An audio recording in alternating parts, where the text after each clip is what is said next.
Beleza, galera? Segundo vídeo da nossa série falando sobre treinos aqui no Training Peaks. E no vídeo de hoje a gente vai conversar sobre trocar treinos e o que significa cada um desses treinos, o que cada um desses treinos vai melhorar em mim. Então, Thiago, quando tu acha que eu posso trocar um treino, por exemplo, trocar o dia do treino, o treino que eu faço quarta eu fazer hoje, o treino de hoje eu passar para quarta, ou quais situações que tu acha que eu devo evitar de trocar aquele treino? Essa questão do trocar treino, eu deixo um pouco livre pro pessoal. Eu sempre penso assim, é melhor ele inverter alguns treinos para encaixar na rotina dele do que ele não fazer.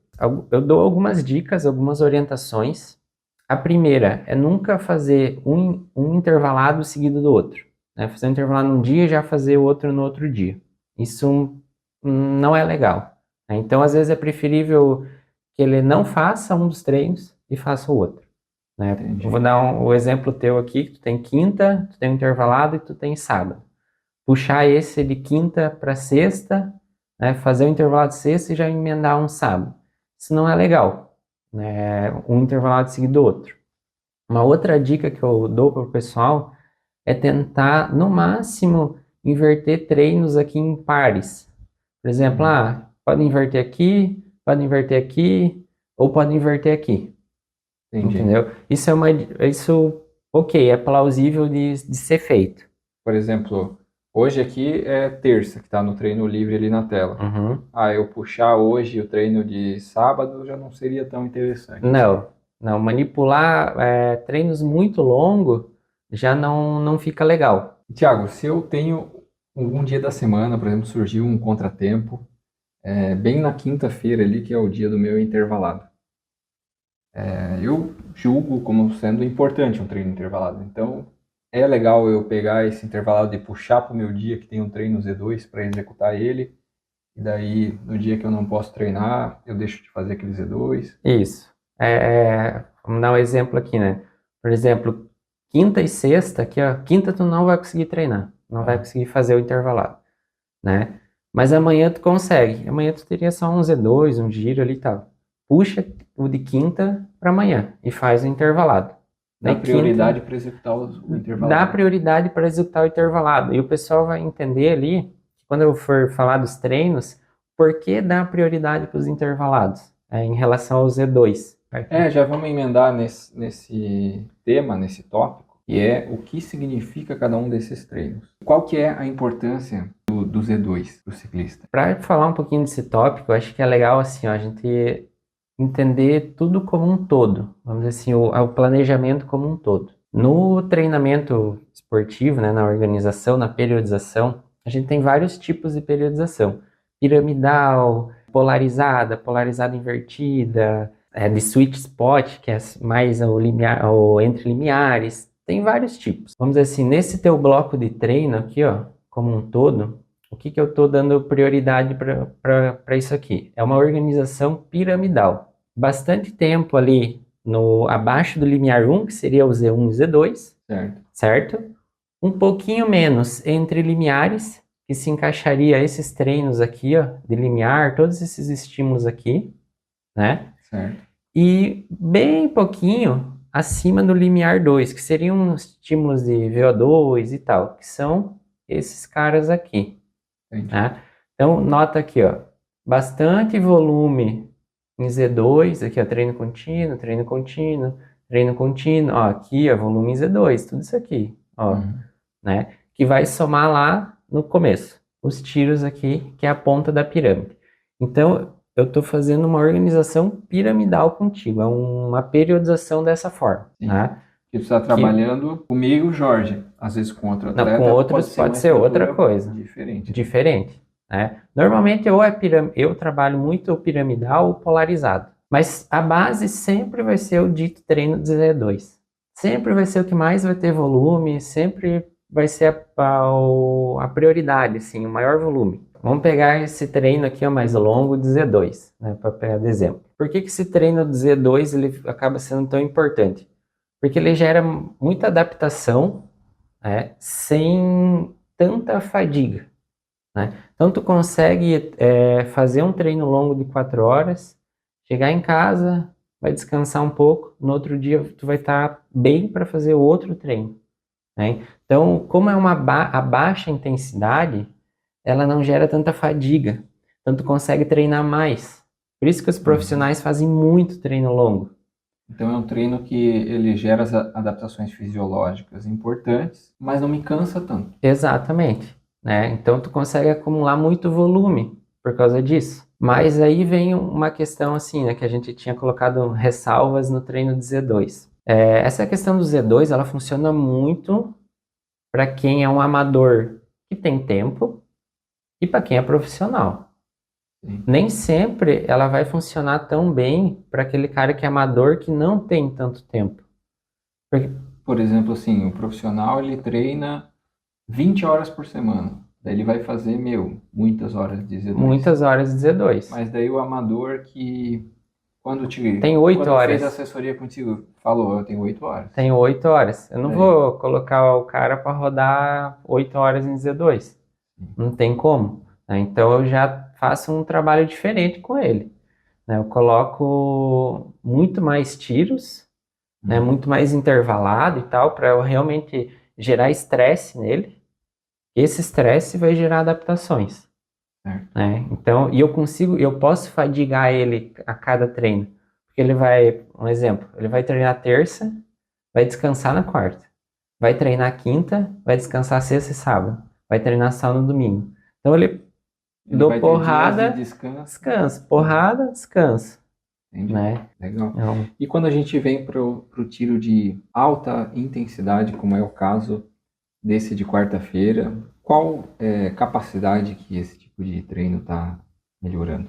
então, esse tipo de treino, esses treinos de mais alta intensidade, mas que assim, ó, de 1 minuto a 6 minutos. Vamos pensar essa faixa de tempo, né, em alta intensidade.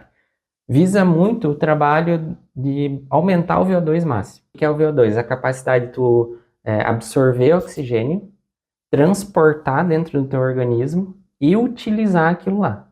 Né? Então, vamos dizer assim, tem essas 3 coisas. Daí tem outros estímulos, eu vou variando, né? Então, conforme eu vou melhorando o meu VO2 máximo, eu vou ficando cada vez mais rápido nessa intensidade, cada vez mais potente, digamos. Isso, a tua potência vai melhorando. E também a gente percebe que às vezes repete o treino uma semana e outra, né? Então aqui nas quartas eu estou fazendo o mesmo treino, no sábado aqui eu estou fazendo o mesmo treino, e isso faz parte da periodização porque eu preciso trabalhar esses determinados pontos agora, mas daqui a um mês pode ser que já mude. Já muda. Mas aqui, ó, na verdade os treinos, eles repetem a intensidade e o que eu estou trabalhando, mas eles mudam o volume aqui. Por exemplo, aqui eu percebi que nessa quarta É 8. tem acho que 8 tiros, Que é aqui 10. já 10. Então aumentou um pouco o meu Aumentou. estresse ali. Isso, porque eu tenho que gerar sobrecarga. O nosso organismo, ele se adapta pela sobrecarga, Certo. né? É a continuidade dela, é o aumento dela. E não é só nos tiros, ó. Aqui no treino Z2 era 1h40, 1h50, 2 horas, 3 semanas. Falando dessa questão que aumentou um pouquinho, né, de volume, tanto mais tiros quanto mais volume no Z2. Uhum. E quando a pessoa tem, por exemplo, 4 horas para fazer no sábado e ela fez 4 horas e meia, digamos, ou ela fez 3 horas e meia, tem muito problema isso? Gera um pouquinho de problema, porque daí cai muito nessa questão da sobrecarga. Por que não é legal o aluno, às vezes, fazer mais do que está aqui? Porque eu já estou elaborando e pensando essa planilha com as sobrecargas. O aluno vem aqui, fez 2 horas e meia. Daí aqui, que teoricamente teria uma sobrecarga, ele vem e faz só 1h50. Então, ao invés de ter a sobrecarga, não teve o inverso, reduziu. Esporadicamente, sair um pouco, faz mal. Mas tentar seguir. Então a gente falou do treino de intensidade mais baixa, do Z2. Já falamos do treino de intensidade mais alta, VO2 máximo. Ainda tem essa região entre os limiares, né? Então, entre o Z2 e o limiar, ou que também se chama limiar 1 e limiar 2. Trabalhar entre os limiares, dependendo da forma que ele for feito, organizado, ele não gera tanta adaptação, né? Como que eu costumo trabalhar entre os limiares? Ou eu trabalho um pouquinho acima do limiar 1, porque eu quero puxar o limiar 1 mais para cima, mais para frente, aumentar ele. Então eu trabalho um pouquinho acima, isso puxa ele um pouquinho mais para cima. Ou eu trabalho lá bem perto do limiar 2, que seria do FTP, né, que a gente fala. Então eu costumo trabalhar muito nos extremos deles, não trabalho nessa faixa do meio. Ah, tem períodos que é legal trabalhar, eu trabalho e tal, tem, mas não é tanto. Porque a gente sempre vai melhorar o que a gente quer melhorar, treinando próximo daquela intensidade. Não tem como fugir muito disso. Tudo é gerar um estresse e ver a resposta. Estresse e adaptação. Estresse e adaptar. Falando nesse estresse e adaptar, uma dúvida que eu sei que muitas pessoas têm é: eu faço um treino hoje, eu começo um trabalho hoje. Quanto tempo eu vou demorar para ver essa adaptação, né? O resultado? Isso varia muito do nível que a pessoa está começando. Se é uma pessoa bem iniciante, ela vê muito rápido, assim, em questão de 6 semanas, ela já sente uma diferença, assim, muito perceptível, né? Se é uma pessoa que, vamos dizer assim, intermediária, que já treinava há um ano e tal, daí tá ali, como voltou a treinar, já demora um pouquinho mais, né? Se ela já tem um bom condicionamento. Cara, 8 a 10 semanas, assim, ela começa a ver resultado. Se é uma pessoa que já tem um bom condicionamento, já demora mais ainda. Ela demora mais para ver resultado. Quanto melhor o condicionamento dela, mais demorado vai vir um resultado. Né? E menorzinha vai ser a E melhor. menor vai ser. Por exemplo, o atleta profissional, treinando muito certo, tudo ele vai ver pequenos incrementos de performance.